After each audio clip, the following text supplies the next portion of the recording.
Sound check 1 2 3 क्या हालचाल है मेरे प्यारे बच्चों। 14th वीडियो में आ गए अपन कौन से चैप्टर के electrostatic potential and capacitance. Last lecture में हमने कॉम्बिनेशन ऑफ कैपेसिटर्स पढ़ा था, सीरीज कॉम्बिनेशन पढ़ा था और पैरेलल कॉम्बिनेशन पढ़ा था। सीरीज कॉम्बिनेशन अगर दो कैपेसिटर आपके सीरीज में है तो फॉर्मूला बनता है C1 C2 divide by C1 plus C2 अगर दो है तो, और अगर वही दो किसमें है पैरेलल में है तो आप उनको सिंपल ऐड कर सकते हो।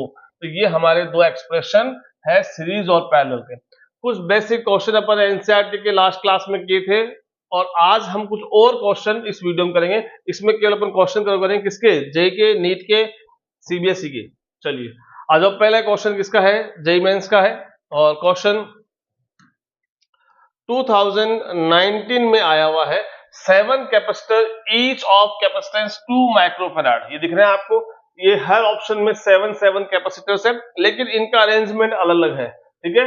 और इनको इस तरह से अरेंज कर रखा है कि आपको इनमें से एक कैपेसिटर ऐसा होगा जिसका टोटल कैपेसिटेंस यानी C equivalent will be equal to 6/13 microfarad. ये आपको पता करना है कि इनमें से कौन सा है जिसमें ऐसा होने वाला है। अब देखो सीरीज पैरेलल कॉम्बिनेशन हमने पढ़ा है तो हम उन्हीं का यूज करने वाले हैं। देखो यहां आ जाओ, ऑप्शन नंबर ए चलता हूं पहले में। ऑप्शन ए में अगर आप देखो ध्यान से, ये तीनों किसमें है, पैरेलल में। और पैरेलल में हमारा फॉर्मूला क्या होता है, सिंपल ऐड करना होता है। तो इन तीनों को आप कितने, सबकी वैल्यू 2 माइक्रो है तो 2 2 2, ये कितनी हो गई, 6 माइक्रो हो गई, ठीक है। इन सबको मैंने ऐड किया, ऐड करने के बाद में इनको सिंगल मैंने क्या बना दिया, 6 माइक्रोफैराड बना दिया। अब उसके अलावा मेरे पास 1 2 3 4 कैपेसिटर और है, 2 3 और 4। इन सब की वैल्यू 2 माइक्रो 2 माइक्रो 2 माइक्रोफैराड है। अब ये सब के सब आपको दिख रहे हैं कि सारे के सारे सीरीज में है और जब ये सीरीज में होते हैं तो आपको पता है फॉर्मूला क्या होता है, रेसिप्रोकल वाला 1/c 6 प्लस 1/2 माइक्रो अपन लास्ट में यूज कर लेंगे, 1/2 1/2 और 1/2, ठीक है। 1/c इक्विवेलेंट कितना एलसीएम आएगा, 6 आएगा तो 1 प्लस 3 प्लस 3 प्लस 3 प्लस 3, तो 1/c इक्विवेलेंट टू कितना हो गया, 13/6 माइक्रो। और इसको मैं क्रॉस मल्टीप्लाई करूंगा, क्रॉस मल्टीप्लाई करने पर 6 ऊपर आ जाएगा और 13 नीचे। लो भाई, पहला वाला ऑप्शन ही आपका यहाँ पे मैच कर गया है, इसका मतलब अपन आगे सॉल्व नहीं करेंगे। तो पहले वाले ऑप्शन में ही आपका आंसर आ गया है, ठीक है। चलिए भाई अगला क्वेश्चन क्या है, देखो यहाँ पे आपको दिख रहा है एक नेटवर्क है जिसमें मल्टीपल आपके कैपेसिटर्स लगे हुए हैं। अब ऐसे क्वेश्चन में देखो, ये भी जेईई मेंस 2019 का, पर इसका लेवल में कहूंगा सीबीएसई जितना ही है। इस क्वेश्चन में अगर आप देखोगे कि यहाँ पे ऐसे क्वेश्चन में आपको सबसे पहले ये पता करना है कि डायरेक्ट आपको सीरीज या पैरेलल क्या दिख रहा है आपको। तो यहाँ आप देखोगे कि मुझे अगर मैं डायरेक्ट सीरीज या पैरेलल बात करूं तो ये दोनों मुझे डायरेक्ट एक तरह से पैरेलल दिख रहे हैं, इधर ये दोनों मुझे एक तरह से सीरीज में दिख रहे हैं। ये दिख रहे हैं पैरेलल में और ये दिख रहे हैं सीरीज में, ठीक है, डायरेक्ट देखने पे, ठीक है। कि देखो इन दोनों का पॉइंट यहाँ यहाँ, ये दोनों पॉइंट्स के अक्रॉस सेम पोटेंशियल डिफरेंस है और ये दोनों एक लाइन में आ रहे हैं, यस और नो। तो अब आप पहले इन्हीं को सोल्व कर लो। तो मैं इसी डायग्राम को रीड्रॉ करता हूं ताकि आपको समझ में आ जाए, और एक बार आपको समझ में आ जाएगा तो फिर आप इसको फास्ट सोल्व कर सकते हैं। तो देखो मैंने ए लिया, ए के बाद सी आया, फिर यहां से ये 2 आया, और मैंने अब ये 2 और 2 जो सीरीज में थे, सॉरी पैरेलल में थे, तो पैरेलल में क्या होता है, सिंपल एडिशन होता है। 2 + 2 4 बन गया, ये कितना बन गया, ये दोनों मिलके 4 माइक्रो बन जाएगा, ठीक है। फिर ये आ गया, जैसे इधर अंदर आने के बाद में 2 है, और अब देखो यहाँ पे ये 1 तो है, ये 2 और 2 क्या है, सीरीज में। सीरीज में क्या होता है बताया मैंने आपको, फॉर्मूले में क्या होता है, सीरीज में दोनों का मल्टीप्लाई डिवाइड बाय दोनों का सम। ये हो गया 4 / 4 = 1, मतलब ये 2 और 2 क्या बन गए, 4 बन गए, 2 और 2 क्या बन गए आपके, सॉरी 1 बन गए। और अब आपका ये पॉइंट आके यहां से बी से कनेक्ट हो जाएगा।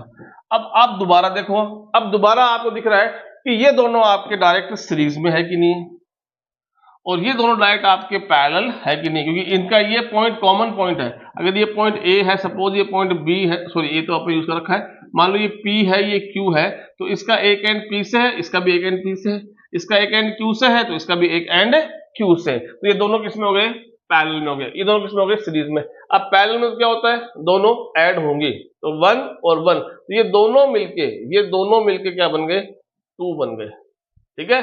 और सीरीज में क्या होता है, दोनों का सम, दोनों का मल्टीप्लाई 4 इंटू 2 डिवाइड बाय दोनों का सम 4 + 2 6 4/3, तो ये बन गया 4/3 दोनों का मिला के।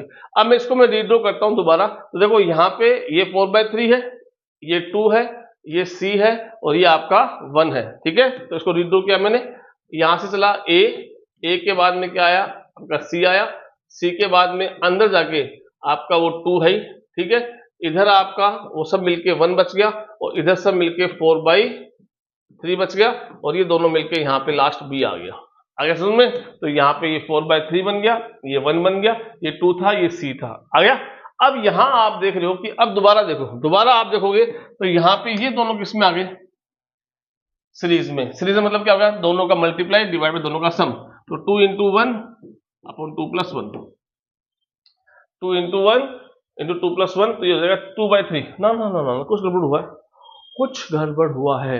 ओहो, ये 2 है, 1 + 1 2 बना था, तो ये 2 बना है यहाँ पे, ये सॉरी 2 बना है यहाँ पे।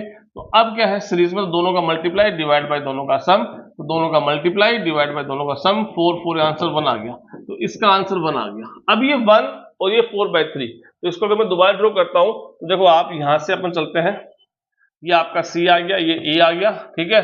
इधर ये 4/3 हो गया और इधर ये मिलके कितना बन गया, 1 बन गया, ये 1 बन गया और ये आपका b पॉइंट चला गया। तो अब इसका एक पॉइंट यहाँ पे है और एक पॉइंट b पे है, ऐसे इसका भी पॉइंट एक यहाँ सेम यहाँ पे है जो ऐसा 1 का है और वैसा इसका भी b पॉइंट है। अब ये दोनों किसमें हो गए, पैरेलल में हो गए। पैरेलल में आप सिंपल ऐड कर दो, तो अब 1 + 4/3 को मैंने ऐड किया, 3 मेरा एलसीएम आया, ठीक है, 3 + 4 7 आ गया, तो मेरा इसका आंसर अब 7/3 आ गया। अब ये 7/3 कहाँ है, यहां से लेके इन दोनों के बीच का। तो अगर मैं दोबारा रीड्रॉ करता हूं, ऐसा आपको एक बार प्रैक्टिस होने के बाद में आपको इतना नहीं करना पड़ेगा। तो अब a से b जाता हूं, तो एक तो c बच गया और एक इधर क्या बच गया, 7/3 माइक्रोकूलम बच गया। अब मुझे कह रहा है क्वेश्चन में कि टोटल कैपेसिटेंस जो है इस पूरे सिस्टम का वो 0.5 माइक्रोफैराड है, तो इस c की वैल्यू आपको फाइंड आउट करनी है। तो आप सिंपल क्या करोगे अब कि यहाँ पे दोनों पैरेलल में है, तो पैरेलल फॉर्मूला होता है ये तो होता है, ठीक है। तो अब 1/0.5 दे रखा क्वेश्चन में, 1/C1 हमारा आपको निकालना है, C2 की वैल्यू 3/7 कर देंगे, उल्टा करना ना, 7/3 है तो उल्टा 7/3 हो गया, 3/7 हो गया सॉरी, और ये हो जाएगा 2, ये कितना हो जाएगा यहाँ पे पॉइंट के ऊपर, तो 2/1 बन जाएगा, तो 2 लिख दिया मैंने इसको, तो 2 - 3/7 = 1/C हो गया। इसको दे लेके आ गया, तो 2 - 3/7, 7 मेरा क्या आ गया, एलसीएम आ गया, 14 - 3 11 = 1/C। अब क्रॉस मल्टीप्लाई कर दो, C = 7/11 माइक्रोफैराड आपका आंसर आ जाएगा। तो मेरे ख्याल में ऑप्शन नंबर आपका C करेक्ट हो जाएगा। आई होप आपको समझ में आ गया होगा। चलते हैं अगले क्वेश्चन में। अगला क्वेश्चन देखो दे रखा है, यहाँ पे वो ही लॉजिक लगाना आपको, पोटेंशियल डिफरेंस वाला जो मैंने आपको पैरेलल कॉम्बिनेशन और सीरीज कॉम्बिनेशन में पढ़ाया था, तो मैंने आपको समझा था कैसे इसको अप्लाई करते हैं। यहाँ देखो इस क्वेश्चन को करना बड़ा इजी है, दिख रहा बड़ा कॉम्प्लेक्स है, ये ए पॉइंट है, ये बी पॉइंट है। मैंने कहा कि यहां से अपन यहां चलते हैं, तो रेजिस्टर कोई नहीं आ रहा है, ना कोई कैपेसिटर आ रहा है। जब कोई कैपेसिटर नहीं आ रहा तो पोटेंशियल डिफरेंस नहीं आएगा, मतलब ये बी पॉइंट है तो ये भी पॉइंट बी है, इधर ये भी पॉइंट कौन सा है, बी है। सिमिलरली यहां से आगे जाऊंगा तो यहां रास्ते में कोई कैपेसिटर नहीं आ रहा, तो ये पॉइंट भी बी रहेगा। ऐसा ही यहां से यहां जाने में कोई रेजिस्टर नहीं आएगा, तो यहां भी कैपेसिटर बी रहेगा।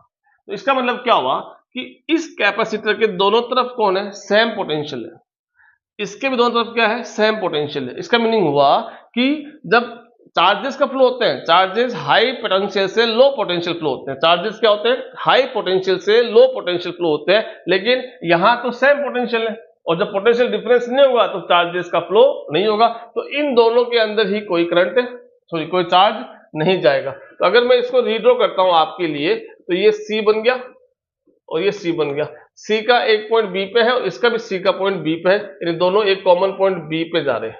तो अब आपको दिख गया है ये C और C किस में हो गए हैं, पैरेलल में हो गए, और पैरेलल में सिंपल अपन ऐड करते हैं, C + C का आंसर आ जाएगा 2C, आपका आंसर आ जाएगा। आई होप आपको क्वेश्चन समझ में आ गया होगा। चलिए भाई अगले क्वेश्चन चलते हैं। ये कह रहा है using a battery of 100 pico farad capacitor is charge to 60 volt and then remove and after that the second uncharged capacitor is connected to the first capacitor in parallel if the final, जो condition बनाते हैं अपन, जैसा question रखा है, पहले आप एक capacitor लो जिसका कैपेसिटेंस कितना है 100 पिकोफैराड, यानी इसका 100 पिकोफैराड कैपेसिटेंस दे रखा है और इसको मैंने एक 60 वोल्ट की बैटरी से कनेक्ट कर दिया, तो ये V1 दे दिया मुझे। अब जैसे मैं इसको कनेक्ट करूंगा तो ऑब्वियसली बात है कि जो आपका कैपेसिटर है वो चार्ज होगा, और कितना चार्ज होगा उसके लिए हमारे पास फॉर्मूला है Q is equal to CV, Q is equal to CV। तो Q1 is equal to C1 कितना हो गया 100, V कितना हो गया 60, तो 100 इंटू 60 कितना हो गया 6000 हो गया, 6000 और क्या बच गया पिको कुलाम हो जाएगा। क्या हो जाएगा ये पिको कुलाम, क्योंकि SI यूनिट क्या होती है चार्ज की, कुलाम होती है। ये चार्ज आ गया पहला, ठीक है। अब ये क्वेश्चन क्या कह रहा है आपसे कि अब इसी को जो इसके पास चार्ज है, यानी C1 को जो मैंने 60 वोल्ट तक पोटेंशियल देकर चार्ज किया था, उसके साथ पैरेलल में जो बैटरी लगी हुई थी वो बैटरी तो मैंने वहां से हटा दी। ये बैटरी हटाने के बाद में यहाँ पे एक दूसरा अनचार्ज कैपेसिटर लगा दिया। अब इसके पास चार्ज नहीं है तो इसका कितना पोटेंशियल है, जीरो पोटेंशियल है। कितना पोटेंशियल है, जीरो पोटेंशियल है। ये मैंने इसको कनेक्ट कर दिया, इसका कुछ ना कुछ कैपेसिटेंस है, लेट वो कितना कैपेसिटेंस है C2 है। तो जो कुछ कह रहा है after that A अनचार्ज with the first, हाँ ठीक है, C2 इसका कैपेसिटेंस हो गया। अब ये कह रहा है कि final voltage across the second capacitor is 20 volt. अब कनेक्ट करने के बाद में, यानी कनेक्ट करने के बाद में, ये तो कौन सा हो गया कनेक्ट करने से पहले, और कनेक्ट करने के बाद में इसका 20 वोल्ट पहुंचता है। क्यों पहुंचता है, तो देखो क्या होगा, यहाँ पे जो बैटरी थी वो बैटरी यूज आ रही है इस कैपेसिटर को चार्ज करने में, इसके ऊपर चार्ज स्टोर होता जाएगा। ये आपका कैपेसिटर था, ये बैटरी थी, तो यहाँ ये जो बैटरी है वो हेल्प कर रही है इसको चार्ज देने के लिए, और इसके ऊपर चार्ज स्टोर होता जा रहा था, ठीक है। लेकिन जैसे ही मैं यहाँ से ये बैटरी हटाता हूं और एक दूसरा कैपेसिटर लगाता हूं, तो ये क्या होगा, ये सब आपस में रिपेल कर रहे थे, लेकिन इधर से बैटरी का फोर्स था जो इनको आगे इस तरह वापस आने नहीं दे रहे थे। पर जैसे मैं दूसरा कैपेसिटर लगाऊंगा तो ये क्या होगा, ये कैपेसिटर डिस्चार्ज होगा और यहां से चार्ज फ्लो के इसके पास आना स्टार्ट होगा। और ये प्रोसेस कब तक होगा, जब तक दोनों का देखो इसका चार्ज कम हो रहा है तो इसका पोटेंशियल कम हो रहा है, पर इसके पास चार्ज आ रहा है तो इसका पोटेंशियल बढ़ रहा है। और ये प्रोसेस कब तक चलेगा, जब तक दोनों का सेम पोटेंशियल नहीं आता है, जिसे हम बोलते हैं कॉमन पोटेंशियल। क्या बोलते हैं उसको, कॉमन पोटेंशियल बोलते हैं। तो इस कॉमन पोटेंशियल को निकालने का फॉर्मूला क्या होता है, V इक्वल टू क्या होता है, फॉर्मूला बता दो, Q अपॉन C होता है। तो यहाँ पे V मतलब क्या हुआ, देखो चार्जेस तो उतने रहेंगे, चार्जेस पहले भी उतने थे। अगर अपन लेते हैं आइडियल कंडीशन, एनर्जी लॉस नहीं मानते हैं, तो जितने चार्ज पहले थे वही चार्ज का कुछ पार्ट इसके पास आ गया, कुछ इसके पास रह गया, ठीक है। तो चार्जेस तो Q1 प्लस Q2, Q1 इसके पास मान लो और Q2 इसके पास आ गया मान लो, और कैपेसिटेंस दोनों का C1 प्लस C2, इसका C1 मान लो, इसका C2। तो Q is equal to CV, V is equal to Q upon C जो होता है उसी को Q1 प्लस Q2 हो गया, और C इनका अब total capacitance that is C1 plus C2 हो गया। अब Q1 का फॉर्मूला क्या होता है, याद करो, C1V1 प्लस Q2 फॉर्मूला क्या होता है, C2V2 divide by C1 plus C2। ये कॉमन पोटेंशियल का फॉर्मूला आ गया है, C1V1 plus C2V2 divide by C1 plus C2, ठीक है। आ जाए इधर। तो अब ये क्या कह रहा है कि करेक्ट करने के बाद में स्टार्टिंग में इसका जीरो था क्योंकि इसके पास अनचार्ज था। क्या लिखा हुआ है, अनचार्ज कैपेसिटर, यानी इसके पास स्टार्टिंग में कोई पोटेंशियल नहीं था। तो चार्ज नहीं है तो पोटेंशियल नहीं है, तो इसका मतलब स्टार्टिंग में पोटेंशियल जीरो था। लेकिन जैसे मैंने इसको कनेक्ट किया इसका 20 पहुंच गया। अभी देखो मैंने क्या कहा था कि कब तक चार्जेस का फ्लो होगा, जब तक कि दोनों का पोटेंशियल सेम नहीं हो जाता है। मतलब अगर इसका 20 पहुंचा है तो इसका भी लास्ट में आके 20 पे अटका है, इसका भी 20 पे अटका है। यानी अगर मैं कॉमन पोटेंशियल की बात करूं वो कितना है, 20 है। कितना है, 20 है। मतलब इस वाले फॉर्मूले के हिसाब से इस V की वैल्यू क्वेश्चन में गिवन है, दैट इज 20, ठीक है। तो अब अपन फॉर्मूला यूज करते हैं। क्या यूज करना है, तो common potential V is equal to क्या होता है, C1V1 plus C2V2 divide by C1 plus C2। इसकी वैल्यू क्वेश्चन में 20 गिवन है। C1 कैपेसिटेंस से पहले वाले का कितना है 100 पिको फेराड, 100 पिको।